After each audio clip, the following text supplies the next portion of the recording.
شکریہ بیٹے ذرا کلام مقدس میں لکھا کہ جب 99 بیڑے کھو جاتی ہے تو وہ 99 کو چھوڑ کر اس کھوئی ہوئی کے پاس بھاگ جاتا ہے. جب وہ مل جاتی ہے تو اس بہت خوش ہوتا ہے, ان کو اپنے کندھوں پر اٹھا کر واپس لے آتا ہے. ہمیں میرے بہنوں اور بھائیوں واپس آنے کی کوشش کرنی چاہیے. ہم اپنی زندگی پر, اپنے کریکٹر پر, اپنے رویے پر غور کریں. میرے بہنوں اور بھائیوں, یہ جو خدا کا کلام ہے, یہ کلام کسی انسان کا نہیں, یہ کلام کسی پوپ کا نہیں, یہ کلام کسی بشپ کا نہیں, یہ کلام کسی مبشر کا نہیں, یہ کلام جو بیٹی نے پڑھا ہے اس کا نہیں, بلکہ یہ کلام اس شخصیت کا ہے جس نے کہا کہ راہ اور حق اور زندگی میں ہوں. آج ہم کھوئی ہوئی بیڑوں کی مانت ہے. آج ہمیں ابلیس نے کھو لیا ہے. ابلیس ہمیں کیسے کھو لیتا ہے؟ جب ہم یسوع کو چھوڑ دیتے ہیں, ابلیس اپنی طرف کھینچ لیتا ہے. میں کل کی بات ایک بھائی کے ساتھ بات کر رہا تھا. ہم اپنی بیک پہ جا رہے تھے تو میں نے ان کو بتایا کہ بھائی آپ توبہ کریں, ابلیس کو موقع نہ دیں. جب ہم موقع دیتے ہیں تو پھر ابلیس آتا ہے. میں نے کہا کہ ہم روڈ پہ جا رہے ہیں, فرض کیا کہ ہم نے پیچھے سے جتنے مرضی گزریں گے, ہم جب تک ان کو راستہ نہیں دیں گے وہ آگے نہیں گزرے گا. اگر راستہ ملے گا تو وہ آگے گزرے گا, اگر راستہ نہیں ملے گا بے شک وہ جتنا مرضی ہارن بجائے, شور مچائے, لیکن وہ آگے نہیں گزر سکتا جب تک ہم اس کو راستہ نہیں دیں گے. ہم ابلیس کو راستہ بھی دیتے ہیں, ان کو اپنے گھر میں بھی اتار لیتے ہیں اور ان کی ساری گندی گنونی باتوں میں شمولیت بھی کرتے ہیں. جب ہم ان کے ساتھ شمولیت کریں گے تو خدا کو ہم بھول جائیں گے.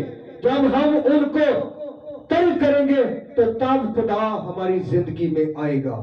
آج انسان کھوئی ہوئی بیڑوں کی مانت ہے جو کھو جاتی ہے.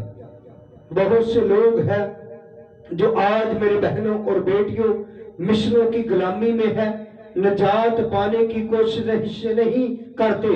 مشنوں نے نجات نہیں دینی, نجات دینی ہے تو خدا کے کلام نے دینی ہے. نجات ملنی ہے تو اس کو قبول کرنے کے وسیلہ سے ملنی ہے. اگر 99 بیڑوں کو چھوڑ کر وہ ایک کھوئی ہوئی بیڑ کے پاس بھاگ جاتا ہے, جب ان کو مل جاتی ہے تو وہ ان کو کندھوں پر اٹھا لیتا ہے. جب کندھوں پر بیڑ کو اٹھا لیتا ہے تو وہ جب بیڑ ملتی ہے تو وہ خوش ہوتا ہے اور ان کو اپنے کندھوں پر اٹھا لیتا ہے. بڑی بیٹی آ کے بھی اور گھر پہنچ کر دوستوں اور پڑوسیوں کو بلاتا اور کہتا ہے اور میرے ساتھ خوشی کرو, میری کھوئی ہوئی بیڑ مل گئی. میں تم سے کہتا ہوں اسی طرح 99 راست بازوں کی نسبت جو توبہ کی حاجت نہیں رکھتے, ایک توبہ کرنے والے گناہگار کے باعث آسمان پر خوشی ہوگی. آج کو یہاں پر اگر توبہ کا اقرار کرتا ہے, گناہگار انسان توبہ کا اقرار کرتا ہے تو آسمان پر میرے بہنوں اور بھائیوں میکائیل, کروبی, سرافیل خدا ان کے زور میں 24 بزرگ جو اس کے تخت کے سامنے کھڑے ہو کر قدوس قدوس کہہ کر پکارتے ہیں اور جو برے کی آواز کے منتظر رہتے ہیں کہ کب برا ہمیں کوئی کام سونپے تو ہم برے کی آواز پر کان لگائے. اگر کوئی ایک انسان روئے زمین پر توبہ کرتا ہے تو لاکھوں ہزاروں فرشتے آسمان پر خوشی مناتے ہیں. جب ہمارے گاؤں کے اندر, ہمارے شہروں میں, ہمارے محلے میں ایک کسی بیٹی کی بیٹے کی شادی ہوتی ہے تو بہت سے ان کے عزیز و کار اس شادی میں شمولیت کرتے ہیں اور شانہ بشانہ اور خوشی کرتے ہیں اور خوشی کے ساتھ بیٹی کی محبت کا اظہار کرتے ہیں، اسی طرح خدا کے لوگ جب ایک روئے زمین پر انسان توبہ کرتا ہے تو لاکھوں ہزاروں فرشتے، جیسے آج ہم بیاہ شادیوں میں لائٹنگ لگاتے ہیں، شرنائیاں بجاتے ہیں، اسی طرح آسمان پر میرے بہنوں اور بھائیوں خداوند کے فرشتے جو مقدسین ہیں اور مقدس لوگوں کی توبہ کے لیے آسمان پر ناچتے ہیں، جھومتے ہیں اور ساز بجاتے ہیں اور خداوند کے حضور میں وہ خوشی مناتے ہیں۔ آج میرے بہنوں اور بھائیوں توبہ کرنا بہت آسان ہے، آگے چلنا بہت مشکل ہے۔ کوئی بھی ایسا راست باز شخص نہیں کہ جن کو باتیں نہیں کی جاتی، یہ ہونا لازمی ہے، کیونکہ متی کی انجیل میں لکھا ہے کہ مبارک وہ لوگ ہیں جو راست بازی کے سبب سے ستائے جاتے ہیں، وہ مبارک نہیں جنہوں نے یسوع مسیح کو قبول نہیں کیا۔ اگر یسوع مسیح کو قبول کرنے کے بعد میں ستائے جاتے ہیں تو ہم مبارک ہیں۔ میرے بہنوں اور بھائیوں کلام مقدس میں لکھا ہے کہ اے جوان تیری جوانی کی کوئی حقارت نہ کر پائے، کیونکہ کلام مقدس میں لکھا ہے کہ تم سب پاک بنو جیسا کہ تمہارا بنانے والا بھی پاک ہے۔ آسمان پر جانا آسان نہیں، خطوں کے اندر لکھا ہے کہ جب یسوع مسیح تخت عدالت پر بیٹھے گا تو آگ جلتی ہوگی اور اس آگ میں سے اپنے لوگوں کو ان کے مقدسین فرشتے نکالیں گے اور وہ اس آگ کا سینک تو پڑے گا لیکن وہ بچ جائیں گے اور جلتے جلتے بچ جائیں گے۔ جو لوگ چلتے ہیں، جو نہیں چلتے ان کا کیا حال ہوگا؟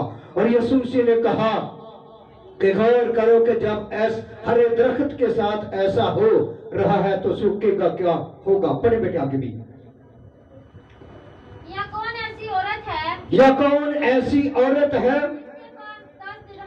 جس کے پاس 10 درم ہو اور ایک کھو جائے اور وہ چراغ جلا کر گھر میں جھاڑو نہ دے جب تک مل نہ جائے، کوشش سے ڈھونڈتی نہ رہے، جب مل جائے اپنے دوستوں اور پڑوسیوں کو بلا کر اور نہ کہے کہ میرے ساتھ خوشی کرو کیونکہ میرا کھویا ہوا درم مل گیا ہے۔ میں تم سے کہتا ہوں اسی طرح ایک توبہ کرنے والے گناہگار کے باعث خداوند کے فرشتوں کے سامنے خوشی ہوتی ہے۔ ایک انسان جب کھو جاتا ہے ابلیس ان کو اپنے منہ سے نوچ لیتا ہے، کیونکہ کلام مقدس میں لکھا ہے کہ ابلیس شیر ببر کی مانت بازاروں میں گرجتا ہے اور وہ ایسے گرجتا ہے کہ اس کے لوگوں کو وہ پھاڑنا چاہتا ہے۔ پھر زبور 50 کی 22ویں آیت پڑھے تو کلام مقدس میں لکھا ہے کہ اے خدا کو بھولنے والے اسے سوچ لو، ایسا نہ ہو کہ وہ تم کو پھاڑ ڈالے، کوئی چھڑانے والا نہ ہو۔ میرے بہنوں اور بھائیوں خدا نہیں چاہتا کہ ہم ابلیس کے ہاتھوں میں آئے۔ یسایہ نبی کے حصیفے میں لکھا ہے کہ خدا کسی نبی آدم پر خدا یسایہ کے حصیفے میں لکھا ہے کہ خدا نبی آدم پر دکھ اور مصیبتیں نہیں بھیجتا۔